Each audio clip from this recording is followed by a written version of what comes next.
Assalomu alaykum. Vaqtlaringizni ajratib egalash uchun katta rahmat. Biz Bankdan, mahalla bankirlari bo'limidan shu tadbirkorlar bilan uchrashuvda bugun xohlasa kredit mahsulotlarimiz haqida sizlarga xabar berib o'tmoqchimiz. Bu bizni mahalla doirasidagi kreditlarimiz. Bu birinchisi mahallaga, ya'ni biznesning maqsadi nomli kredit. Bunda foizi 25% dan bo'ladi va o'zini o'zi band qilgan har qanday O'zbekiston fuqarosiga beriladi. Bu mahallada tadbirkorlikni boshlash yoki bo'lmasam o'zini tadbirkorligini kengaytirish maqsadida bo'lgan tadbirkorlarimiz bo'ladigan bo'lsa, ularga maqsadli ravishda beriladi va muddati 36 oygacha, agar ishlari yurib ketib xohlasa 1 yilga ham yopishi mumkin.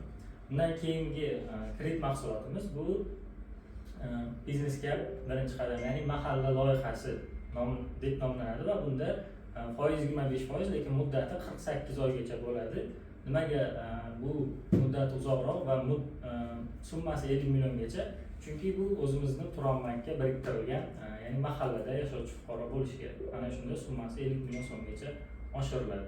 Agar mana shu kredit mahsulotlari doirasida kimdir xohishi bo'lsa, olishga, tadbirkorlik boshlashga yoki o'zini tadbirkorligini kengaytirishga bemalol Bankka murojaat qilishlari mumkin. Bank albatta qo'ldan kelgancha moliyaviy tarafdan qo'llab-quvvatlaydi.